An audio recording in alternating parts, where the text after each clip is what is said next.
ഒരുപാട് പേര് നമ്മളോട് ചോദിക്കലുണ്ട്, നല്ല ഫ്ലവേഴ്സ് എവിടെ കിട്ടുക, നല്ല ആർട്ടിഫിഷ്യൽ ഫ്ലവർ വില കുറച്ചിട്ട് എവിടെ കിട്ടുക, അതേപോലെ നല്ല പാറ്റേണുള്ള സംഭവങ്ങൾ സെലക്ഷൻ എവിടെ ഉള്ളതെന്നൊക്കെ ഒരുപാട് പേര് ചോദിക്കലുണ്ട്. അപ്പോൾ നമ്മളിന്ന് ഉപയോഗിച്ചിട്ടുള്ളത് മാർക്കറ്റിലുള്ളതിൽ ഏറ്റവും ലോക്കലായിട്ട് നമുക്ക് ബാംഗ്ലൂരിൽ നിന്ന് വരുന്ന ഫ്ലവറാണ് നമ്മൾ ഇന്ന് പാറ്റേണിൽ ഉപയോഗിച്ചിട്ടുള്ളത്.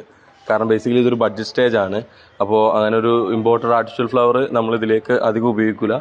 പക്ഷേ ഈ ഒരു ബഡ്ജറ്റ് അല്ലെങ്കിൽ ഈ ഒരു ഏറ്റവും ബേസിക് ആയിട്ടുള്ള ഫ്ലവേഴ്സ് വെച്ചിട്ട് എത്ര എലഗൻ്റ് ആയിട്ടാണ് ഞങ്ങൾ ബൊക്കെ സെറ്റ് ചെയ്തിട്ടുള്ളത് എന്നുള്ളത് നോക്കുക. അപ്പോൾ ഇതിൽ നിന്നും ഇതിൻ്റെ ഒരു സംഭവം എന്താണെന്ന് വെച്ച് കഴിഞ്ഞാൽ നമ്മൾ എങ്ങനെ സെറ്റ് ചെയ്യുന്നു എന്നുള്ളതിലാണ് കാര്യം. അത് എത്ര പ്രീമിയം ഫ്ലവർ ആണ്, എത്രത്തോളം നല്ല ഫ്ലവർ ആണെന്നുണ്ടെങ്കിൽ പോലും നമ്മൾ എങ്ങനെ സെറ്റ് ചെയ്യുന്നു എന്നുള്ളതിലാണ് കാര്യം.